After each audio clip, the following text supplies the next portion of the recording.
So All this right. is Susan Howes, and I'd like to welcome you to today's SCA webinar with Eric Carlson on the Big Bend field trip, normal faulting at Santa Elena Canyon.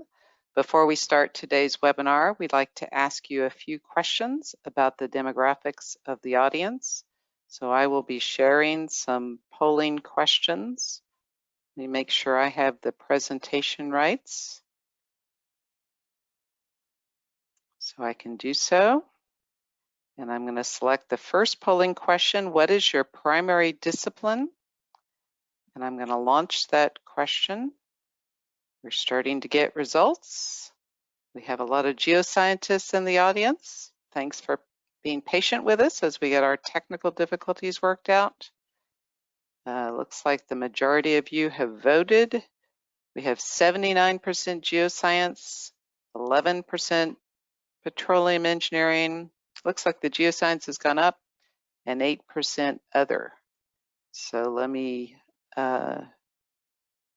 launch our next, I'll share those results. And then I'm going to launch the next polling question.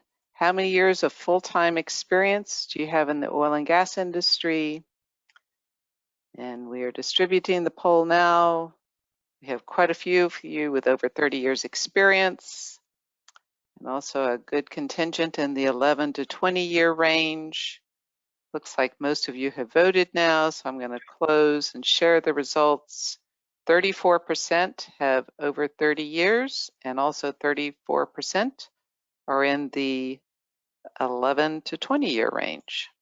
So thanks for voting in the poll. And before I introduce Eric, I'd like to remind you that you'll be muted throughout the presentation, but you can ask questions using the GoToWebinar question feature. We'll cover the Q&A at the end of the presentation, and you will be anonymous. So welcome to today's Big Bend field trip, normal faulting at the Santa Elena Canyon with Eric Carlson. Eric has more than 30 years experience. He's worked with several large companies and several independents, and has experience in doing quite a bit of evaluation work in South Texas, as well as in other parts of the world.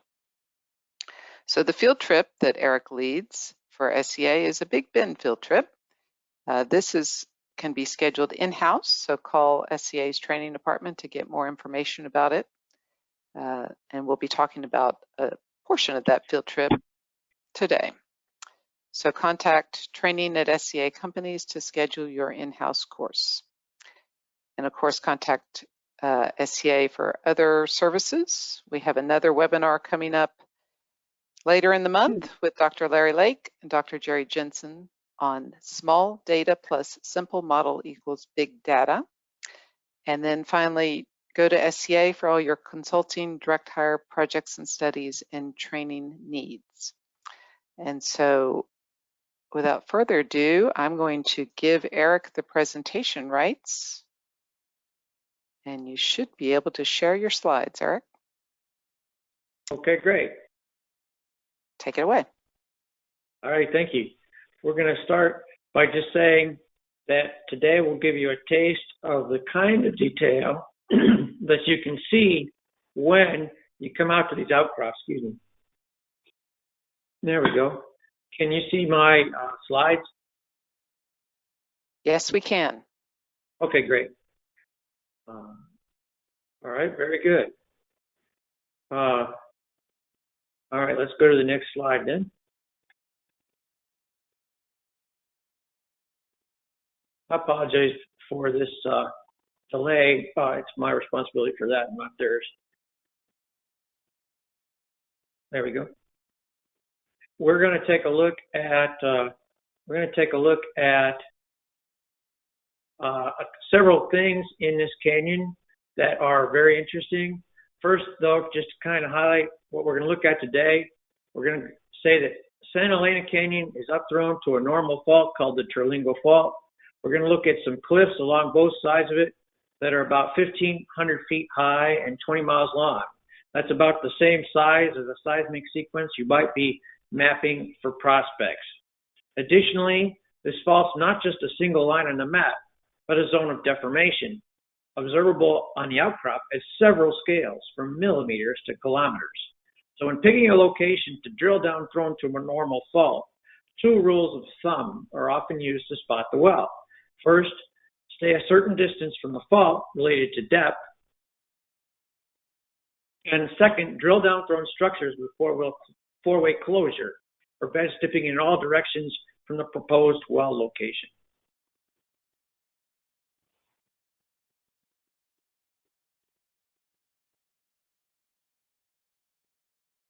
Okay, so very quickly, to get you oriented, we're going to take a look at a location map. Big Bend is in the southwest portion of the state. Here's 100 square miles, 100 square mile bar. We will also look at some seismic right in this area toward the end. So let's go to the next slide.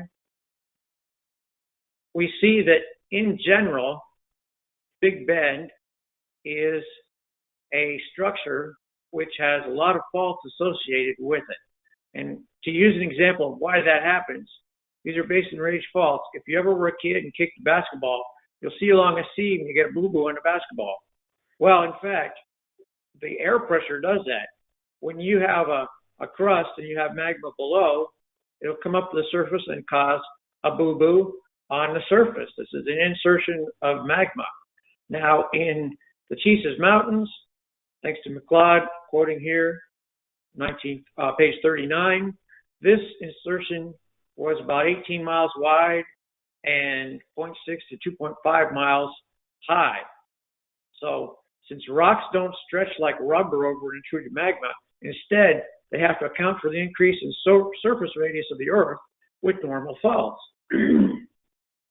So here's a cross-section from one of my other sources, Spearing, page 294, that shows a cross-section, and I'll show you one more time where that cross-section runs. Runs from west-southwest, just west of the canyon, over here to the other side of the park. So we're going to see Santa Elena Canyon's mouth on the southwest side of the canyon. We're going to go across some volcanism in the middle, and over here on the far right is the right side of the cross-section. So that's this cross-section. I've highlighted Star's work by putting the blue for the uppermost bed of Sierra del Carmen. So you can see there's quite a fault here. It's about 2,900 feet at the canyon mouth, and we'll actually see most of the strata. This is just a quick orientation again, still another slide. Here is the Big Bend National Park outline. Santa Elena Canyon's down here, and we see the Trilingual Fault running just outside the mouth of the canyon. Here it's drawn as a single line. On the rest of this map, very quickly, terrain over 3,000 feet is in orange. The river level approximately is in green. So you can see just kind of roughly, this thing does stick out significantly. And let's go to the next slide, simple geologic map. This is the surface geological map. Once again, park outline. The reds are intrusions. Volcanic rocks are kind of in brown. There's not a lot here that you see in the south rim. Other volcanic rocks, this lighter color. Cretaceous is in green like we usually see it. And younger rocks, grabenfill they call it. These are tertiary rocks. And there's even quite a bit of alluvium along the river and up here in the flat areas of the park. Once again, the outline of the Trilingual Fault system runs about like this, northwest to southeast. Let's take a look at the next slide to give you a view of, this is the satellite image from Google Earth. It's actually a highly detailed photo here. And we can see that even this fault kind of shows up in here. It moves around quite a bit. And that's what we're going to be talking about today, how much this moves around. But that's the outline of the fault. The upthrown lower Cretaceous strata southwest of this fault. This is Mexico on this side of the river. The United States is on this side of the river. And the downthrown upper Cretaceous as well. These are mostly clastics, whereas the upthrown is mostly carbonates. Once again, there's the 1 mile scale bar, 1,500 feet this way.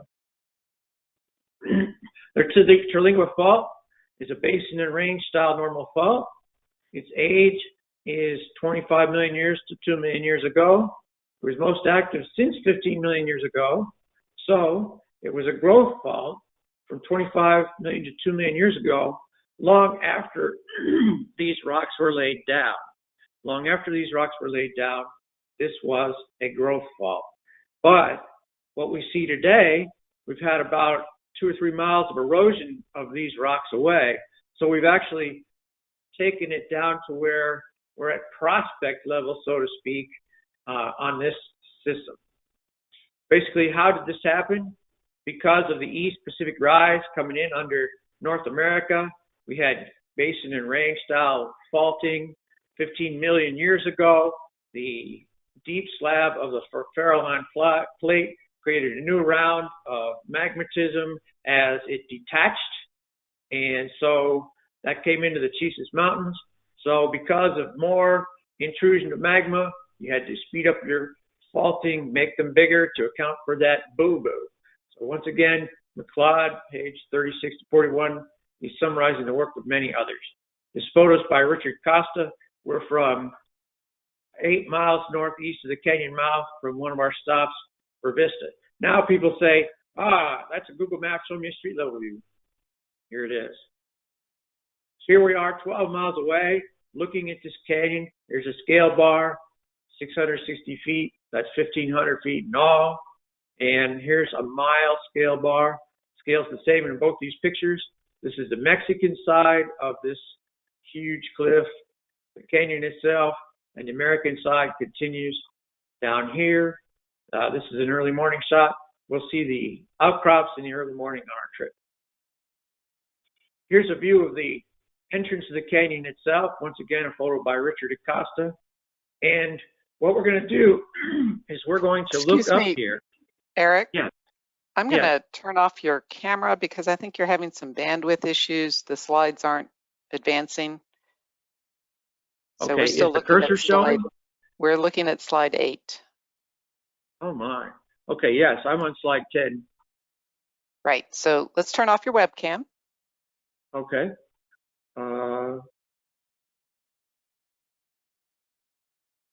Show me that button again. We can do it here. Show.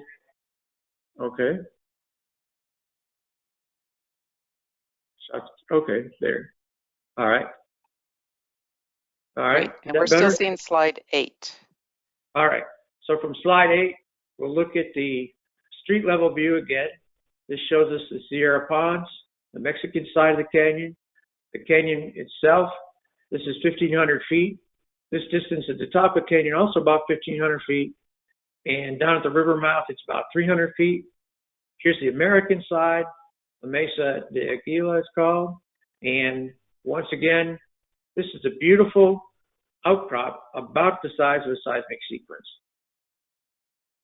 Once again, we'll look in, starting on our field trip, starting at the mouth of the canyon, and we will come up a little trail that runs up this hill and then follows this change in slope all the way down into the canyon itself. So as we're looking at things, we'll see the stratigraphy first. We'll see some features we associate with normal faults, including fault drag, fault gouge, and echelon faults, joints and fractures, shifts of throw along the fault, dipping along strike, which is very important if you're mapping along faults. And we'll also take a look at the end of a fault plane. So we're going to start looking up the canyon. We're going to start from a view of the stratigraphy. Then we'll look back to this area from up here. We'll come down here, and then we'll go deeper in the canyon. And if we need to, we can go back and look at the slide locations where each one is. Okay, looking at the stratigraphy very quick, we see that the throw of the fault is 2,900 feet at the canyon mouth. We'll look at the upthrown lower Cretaceous cliffs. There's 1,400 feet absent at the mouth. It's buried, if you will, on the downthrown side. And then we'll see upper Cretaceous and Paleocene from the upthrown side. We're not going to go a lot through this right now, but you can see these are the same age as stuff in eastern and southern Texas, and some depositional analogs from around the world of these reservoirs. If you want to know about the Paleozoic section, which the Glen Rose rests on in Big Bend, invite me back for the webinar on Dog Canyon and Persimmon Gap, and we'll look at reverse faulting. Here's our upthrown view now. We've got the Santa Elena Canyon, about 600 feet tall. Sioux Peaks is a slope former. Another cliff former, the Del Carmen. We've got the Telephone Canyon, a slope former. A little sandstone here, the Maxton Sandstone, which was deposited from Aeolian sources and blown in, sort of like the Queen in West Texas. And then we have the Glen Rose. So these last three are basically slope formers. Most of the rest, this is all limestone, little shale, where we have slope formers, and this one little tiny sandstone. All right, looking on the upthrown side, I'm going to show it to you in two ways. First, looking out in the distance away from the canyon, you can see the Cretaceous Pen Formation, which is also at the mouth of the canyon. However, it's flat lying over here 2 or 3 miles away from the fault, which is running right through here. But right near the fault, we see upturned fault drag on these beds. And we see these beds approximately 60, 70% to the horizontal, dipping away from this fault. So as you know, one of the reasons that's important when you're prospecting is because fault drag often gives you a chance for a migration path from the downthrown into the fault plane and on up. So once again, the upthrown, pretty much straight across, not a lot of changes in throw, dipping back away from the canyon, about 10, 12 degrees. Downthrown, we have right immediately close to the fault drag, out in the distance, pretty flat. All right, so we're going to climb it into the canyon itself, and we're going to see something, a very small scale feature. This is a Zona fault gouge in which we see a bunch of calcite crystals, small open and closed fractures, and broken up chunks of limestone of all sizes. This is fingernail scale, obviously. Here's the actual zone. You can see these chunks of rock in here. So this is a gouge zone, very common around normal faults. Sometimes it can be a sealing fault fracture in the gouge. A lot of times it's a pathway for migration. Still, something you look for in the field. All right, we also have an echelon normal faults on the upthrown side. The main Trilingual Fault out about here. This has all been downthrown. And now we see a series of just 1 to 2 meter displacements, 2, 3, 4, 5 feet. Here's another one here. And I've drawn these an echelon faults in here. I leave them here for you to see with your naked eye without the drawing. Very important. We can see these almost always associated with normal faults. Here is some joints and fractures. This is located about 820 feet into the canyon, and we see a series of joints and fractures. In this case, they're orthogonal, all the way up into the formations. This is the upper cliff former, the Santa Elena limestone. It's about top of the cliffs, 1,500 feet above the camera. The slope former, you can't see very well, that's Sioux Peaks, but here's the Del Carmen, the next big cliff former. This is about a 400-foot cliff. There's a few more beds in this, so the fractures occur a little bit more frequently than they do in the upper formation. Very pervasive fractures. Looking now from the mouth of the canyon. We're going to look southeast along the strike of the fault, along the Sierra Ponce, which is the Mexican cliffs. And I put this scale bar for not close to us, but down here where we see this shift of throw. And we see there's the 600-foot cliff, if you will. This distance, this shift of throw, is something approximately 200 meters or 660 feet. Now, if you're mapping in the Gulf Coast and you're infill drilling a reservoir field, if you're out in the Permian Basin, a lot of times it turns out 660 feet is a 10-acre spacing. So you'd have one well here and another well here.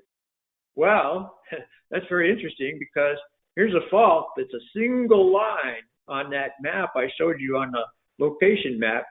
This jump and throw is more than one spacing unit.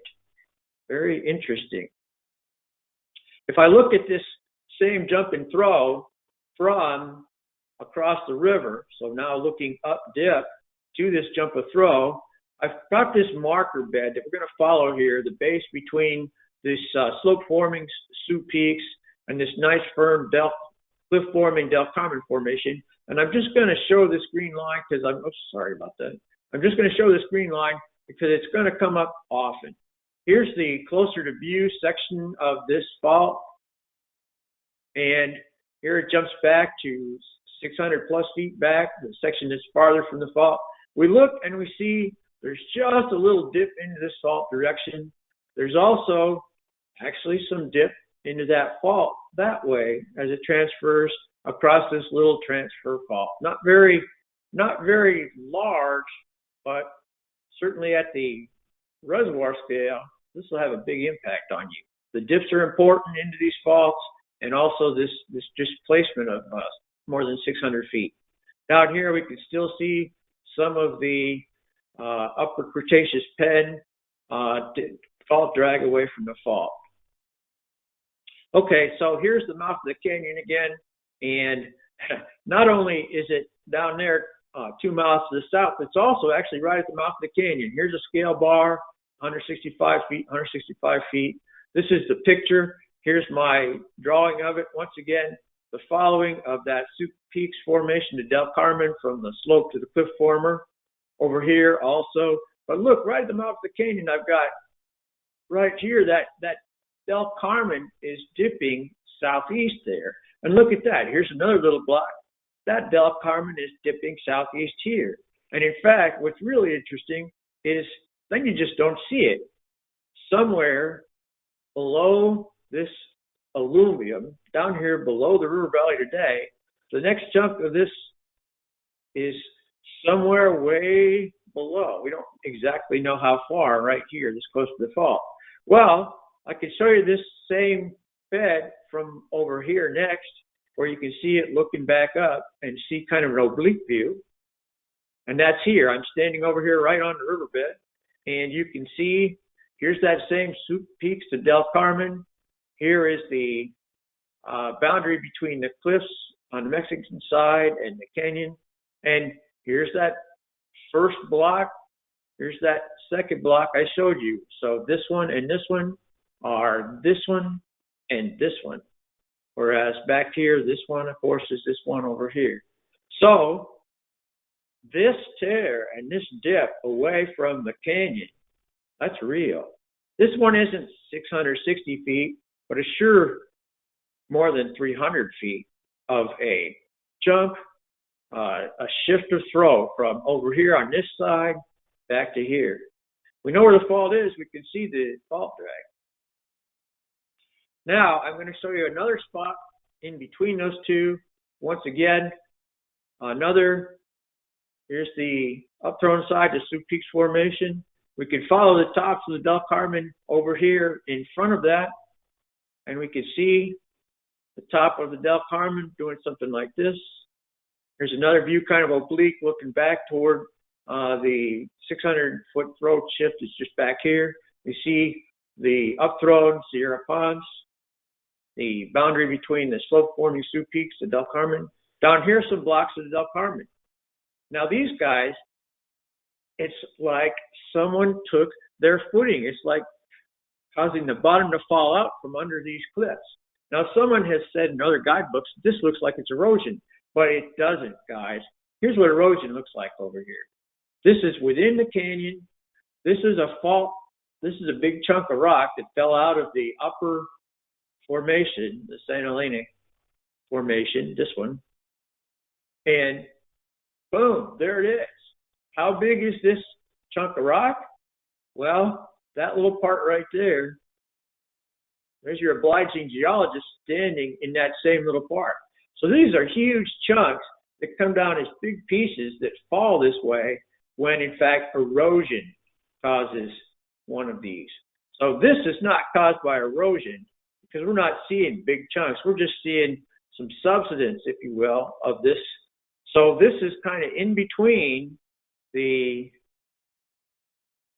upthrown wall back here and the river here, where the fault, there's the pen formation. This is a zone in which it's kind of shifting down in a jumbled mass. So call that what it is. It's just amazing to me that we can see this on an outcrop, this the size of the seismic sequence. Looking on the northwest side now, we have that same, here's the canyon, here is the Santa Elena, our marker horizon between the Sioux Peaks and the Del Carmen. Well, when I was looking at this, I saw something very interesting. I saw just a little displacement through here, but it only read from here to here. So this wasn't quite the kind of shift to throw we saw just on the other side of the river, and yet it's a little tiny area of movement in just a short distance. And we can see that this marker bed is displaced. First time I saw this outcrop, I thought, man, what a great place to drill a well down thrown. Doesn't that look interesting? We're going to talk a little bit more about that, but I've drilled a lot of seismic bumps that show that kind of displacement. Well, there's more to it than that, of course. I'm going to show you one more feature before we move on, because this is something we almost never see underground that we say for sure, but here we can see it on the surface. Remember this rotated block? This is the same shot we looked at. I think that when these blocks rotated, you can actually see the end of this fault plane that's the back, this one that's further up there. We can look at this block and see where that block rotated a little bit as it was being torn off and buried, and we can actually see here's a bed here, a bed here. A bed here, a bed here. Here is another bed here, another bed here and here, a little bit. But look, this displacement is getting smaller. So I think that the end of this fault plane, that is this large fault plane that goes back quite a ways to that change in throw 2 miles further south, that fault plane ends right in the river. And it looks to me like maybe, although people have always said the river just was already here, and as erosion occurred, it cut through, it looks to me like that erosion was at least partly controlled, and there was probably a pretty good size series of joints in this area. We've already seen that picture. We can see them back here. The river was naturally brought here. But here's the end of a fault. We can see it's almost down to nothing. It gets bigger, bigger. As we go a little further, of course, obviously, we're seeing the effect of these beds turning. That fault gets very big very suddenly to 2,900 feet throw, but it ends right here. Now I'll say some seismic. I very fortunately had the chance to get a donation of this line from Dr. Ennis Nidell. Norman gave this to me, and this particular seismic is a strike line in Webb County. We were fortunate to have a well that was drilled on this well, so we can kind of see some things. We have the St. Helena and, of course, the Del Carmen here. These both, as you go east, are lateral equivalents of the Edwards Formation. We can see that these large beds, they're pretty pretty uniform in thickness. There's just a little bit more bedding in the Del Carmen Formation. That shows up with a little variability down here. And of course, this bedding in here, this red color associated with the Sioux Peaks. So all this is considered Edwards Formation in the area of Webb County. Once again, our seismic conversion line, we're looking at 17 to 18,000 feet per second in the Edwards, typical for Cretaceous limestone. Give you a reference, 2.0 seconds here is where that comes in on this display. We've got total gas here. You'll see it's pretty high up here in the Eagle Ford and even above that.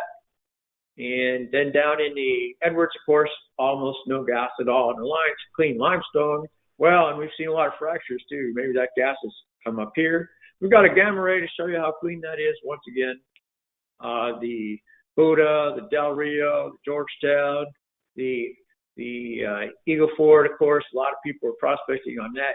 Once again, Edwards really clean. The Sioux Peaks, a little bit of excursion, then back. Oops, sorry about that. Then back into the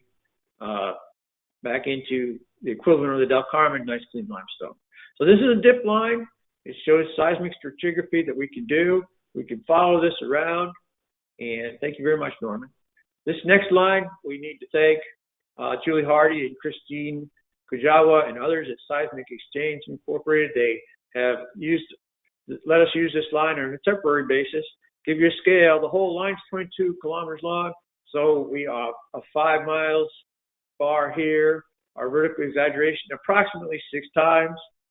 And once again, just doing seismic stratigraphy from the last slide.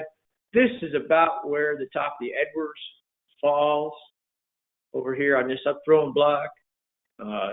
This is what we commonly call a growth fault. We see some near vertical behavior close to the surface, and then it gets much more listric. Here I could follow this top of the Edwards. We look here at the top of the Upper Cretaceous. Remember, the Upper Cretaceous, mostly sandstones and shales in this part of the world. Some limes. We see nice variable stratigraphy here, just like on the last slide. We can follow that seismic stratigraphy for a while. And then when we get to this fault, I really can't follow any of this. This is all pretty much all Cenozoic. Let's expand this section. So on these growth faults, we do a lot of mapping of these things. We look at features in them. I did not pick every fault out here. I did not interpret this line thoroughly on the prospect scale. Once again, that's 22 miles, but it still gives you a pretty good idea of what a lot of people are working on. A lot of people are prospecting both the upthrown and the downthrown portions of this line. Before I move on, I just want to show you that we have quite a bit of distortion in this original 1988 line. Beautiful line, but in fact, there was migration probably of hydrocarbons up these straight vertical plates. After it came up to a certain spot, it left the fault plane and went straight up or nearly straight up. So that's what's happened here. Once again, migration chimneys. So now our rules about prospecting near these faults. First rule, stay a distance away from the normal fault when picking a well location. Most operators have their own specified distance, which varies partly with depth. Why? A couple of reasons for that. First, we have uncertainties due to the fact that we're using sound waves. We get something called a Fresnel zone, and there are uncertainties that get greater with depth. So we have a source, we have bouncing off, it comes back to our receivers.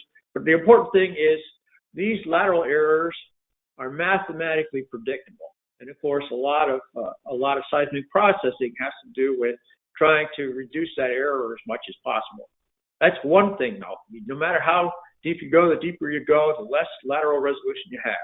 The second thing, the other reason you want to stay a distance away from the fault is that well bores in conventional reservoirs having obvious bed boundaries drain petroleum from all directions around the well bore, unless there's a barrier to flow caused by a fault or a stratigraphic barrier.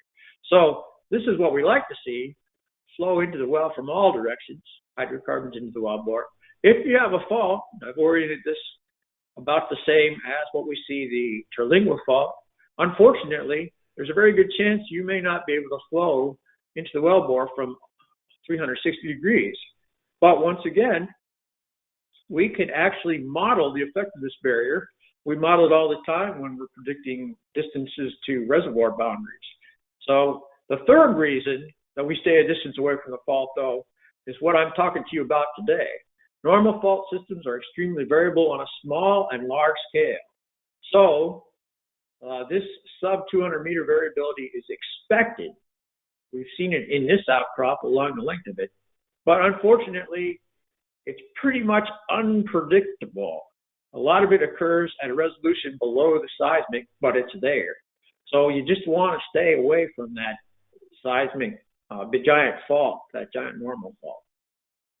All right, so this San Elena Canyon and Trilingual Fault example, we're not talking too much about the source and the reservoir quality here, but we're talking about the trap, the seal, and the migration and timing.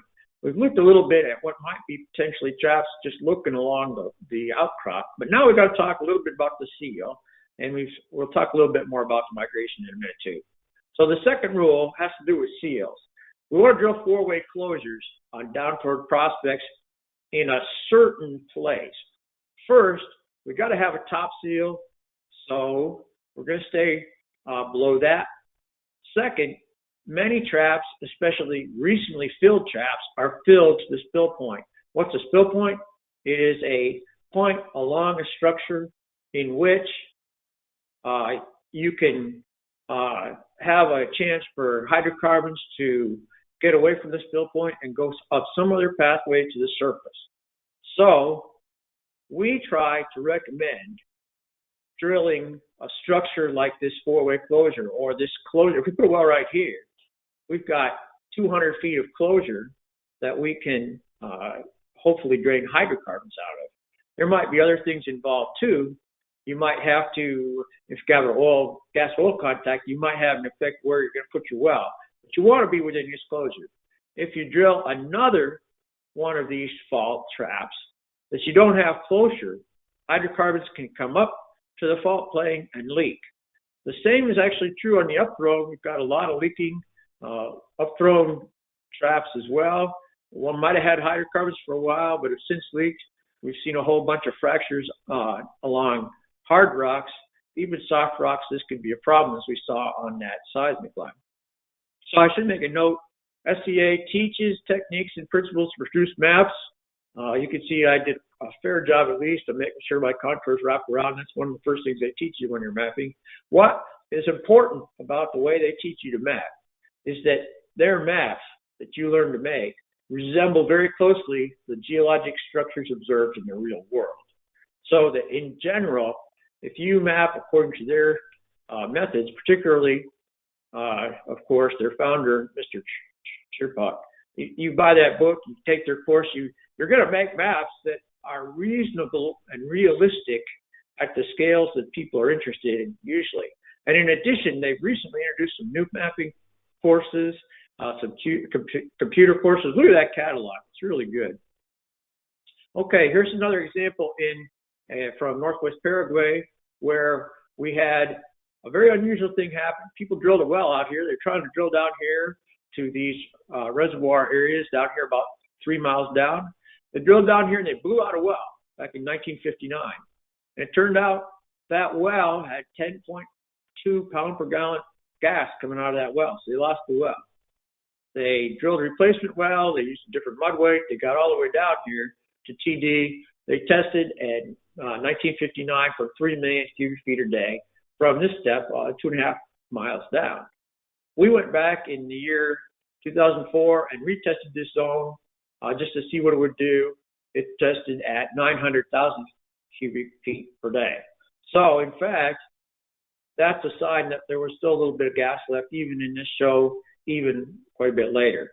What it also shows, though, is that in a stratigraphy that's mostly hundreds of feet of shale, thousands of feet of shale, that in fact, somehow, gas came up, this associated probably with this fault plane. We can see some likely migration channel here. Once again, come up, get to about 9 or 10 pounds per gallon equivalent formation pressure. It started just coming up vertically. Came out and filled that reservoir. to overpressure. Good top seal above it, but once again, there's a normal fault in not just a listric setting, but other normal fault setting where, in fact, migration was associated with that fault. So once again, to summarize this, we've looked at the Trilingual Fault at several scales around this outcrop. It's not just a single line on the map, but a zone of deformation. We've looked at it at the scale of your finger in fault gouge.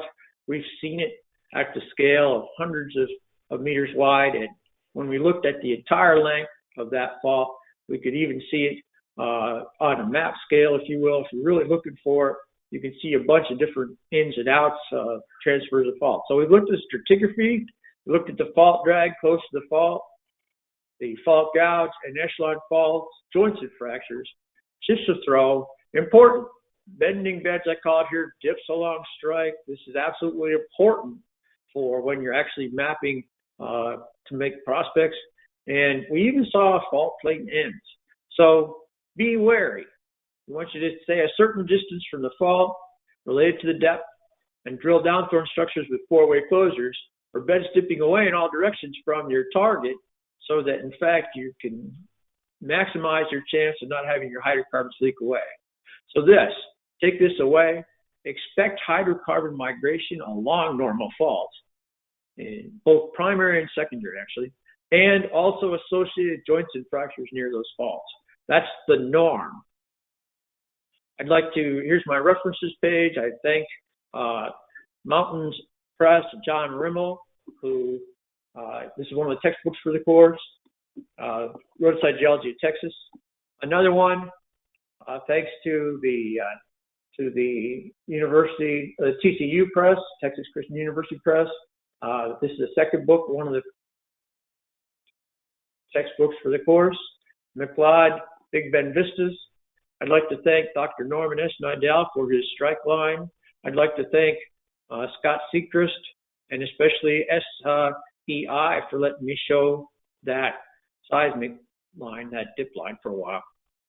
All right, one final thing to take away with you.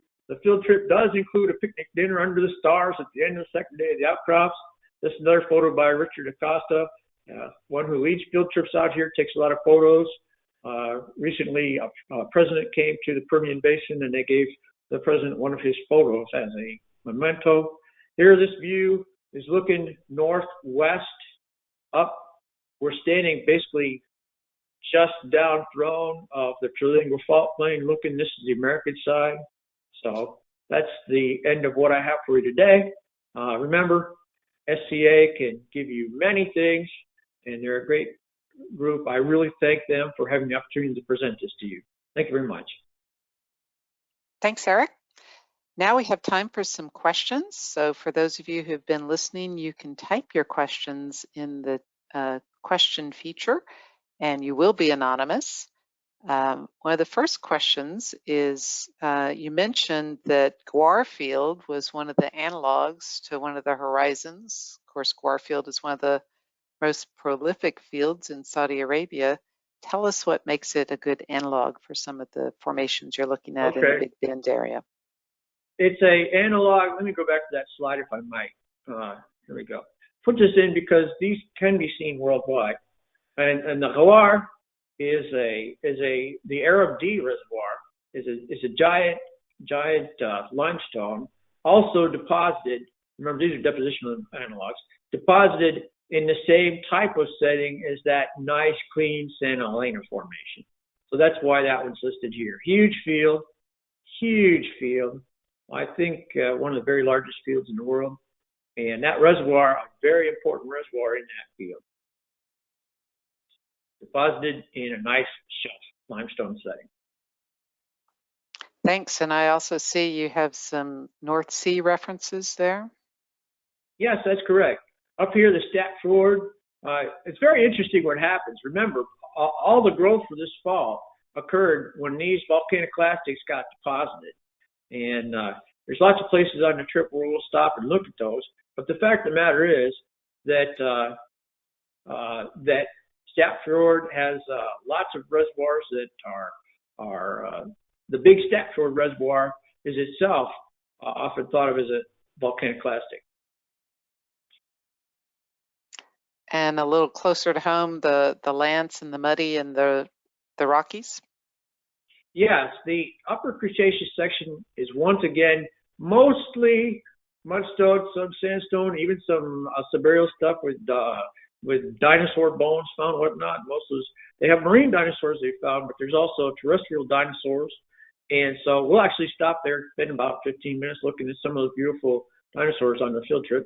But in fact, this kind of setting was along the western edge of the Cretaceous Seaway, and that was across North America, the Upper Cretaceous Seaway. At the time, the Lance formation was deposited, mostly shale, and of course the Muddy Sandstone, little sandstones that pop in here and there. We'll show you where you can actually come up and touch the edge of channels, sandstone channels. You'll be able to see those within this section on this trip. Great. So is it advisable to drill in the down-thrown section since it represents the hanging wall, which is not competent like the up-thrown foot wall? You have to look at all 5 of these things to decide where to drill. Let me get that again. Okay. Obviously, if you've got a source, you know you've got a reservoir, you've done the work, you can tie in a well, something like that, then you have to make sure you've got a seal. And so you can actually, there's plenty of upthrown closures that do pay, but if you're drilling a downthrown closure, normally there's a lot that pay, but there's a lot also that leak right along the fault. So I'd say just be careful in your mapping. I think it's also fair to say that seismic has done a lot to help clear things up. I've seen seismic programs since the original lines, and I've come up here to show you. I've seen seismic programs now shot on a tight enough spacing that they can actually see this with a really, really high resolution 3D shoot. I think a lot of us feel that at certain depths, maybe less than 2 miles deep, we can actually see this kind of a jog. I doubt we can see, say, a little tiny bit of displacement. I don't think we can see this kind of stuff very easily. This is very hard to see on the seismic because you just don't have enough width of section where that happens. But you can do a lot more with seismic than you used to. And when you're coming down here and mapping, you just have to be careful. Now, SEA teaches a technique that's very famous in which you actually map the intersection of fault plane beds with where reservoir quality rocks fall. And you can actually map for each reservoir zone against this fault plane, both on the upthrown side and the downthrown side, where the intersection of that permeable bed falls that fault plane. And so sometimes the faults will seal for you, sometimes they won't, but they teach a course in which it's very famously shown that you end up learning how to make these maps against these fault planes. Thank you. Next. Excellent. So we're a big believer in field trips to support the principles that are taught in our classroom courses. Here's another question. Can we predict the fracture type based on the nature of the fault movement and type? Yes, you can. You can, of course, let's go back to this beautiful picture of these faults for a second, or these fractures. We can predict fracture type. We can also predict fracture density. And of course, for a long time, there's a man out of Professor, I think his name was Mr. Berg, Dr. Berg, back in Texas A&M, that was able to show a long time ago that the thickness of your bed has a direct effect on how your faults, how your bed's fractured. And the closer you are to the thicker your bed, let's get this slide again for you. The thicker your bed is, the fewer fractures you have. You can see that even close to the river, we certainly will. We'll see that some of these sandstones, they fracture every meter or so, but these shales, you'll walk across them, you'll see fractures every 2 or 3 inches sometimes within a little shaly bed. So in terms of looking at the prospect scale, we can actually do some seismic work perhaps now when we're doing our inversion work. Norman could tell you more about some of the things he can do to determine the pervasiveness, but also whether the fractures are open or closed, and also whether you have an echelon fractures or if you have fractures that run the other way. If you look at this outcrop, once again, at the outcrop scale, I'm going to go back to this shot, we could see a series of fractures along here that are highlighted by the drainage. That's clearly a fracture. Once again, the river followed a fracture set. I think that this east-west fracture here, this series of combination of a whole bunch of fractures in here to do this, I believe that was partly a response to this throw. On a down thrown side, we can predict fractures depending on how strong the rock is. Once again, your well log data and your where's my slide here? Your well log data and your seismic. You're looking at the relationship of your shear to your P waves. Help you see what your fractures might be doing. Okay, does that help? Yes, we had one more question that came in, and I think you may have answered it, but perhaps you can reiterate. How can I identify the direction of my throw on seismic section and how to indicate it on the structural map? Okay, once again, to take a look at the beautiful slide from SEI, you have to do seismic stratigraphy. Now, for instance, it's kind of hard to tell maybe, but I picked this boundary in green based on there's a little bit of a termination. I'm a firm believer in doing seismic work based on seismic stratigraphy. And so that Cretaceous to Cenozoic boundary I picked on the basis of the sequence boundary change. Also on this one, if you look at, we know the Edwards Formation, good here, good solid reflector. But above it, we see, and I'm showing you this kind of slowly on my cursor, we see what is apparently a sequence boundary there. Over here at the top of the lower Cretaceous, there's a sequence boundary in here. So that's all very important. You got to start with that. Then you look and take a look, and you just look on each side of your fault and say, gosh, there's 3 little guys like that, 3 little guys like that. There's that. And it's just a matter of recognition. Either now, of course, you do it a lot with machine recognition. Your automatic intelligence systems, that they spend a lot of time doing this. I recently saw a demonstration that people picked just a few lines, and our artificial intelligence was able to come in here and basically find these little correlation points on seismic sections and map an entire 25-kilometer area with just about 1 hour's time plus an hour of editing by a competent geophysicist, because what people are doing and what they're doing to recognize. Here we can see it's a little trickier. It's not always easy. You always need that interpreter to come in, but it's possible to find it's really easy in flat-lying rocks, isn't it? But as you go across the fault, number one thing you can do is drill a well or find a well on strike, go along a strike section so you can find where you are. That's the number one thing people do. How's that?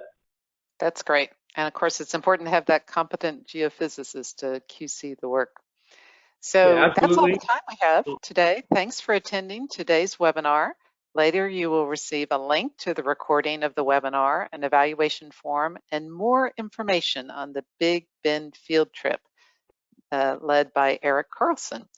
Contact SCA's training department at training@scacompanies.com to schedule this field trip in-house. Thank you very much. Goodbye.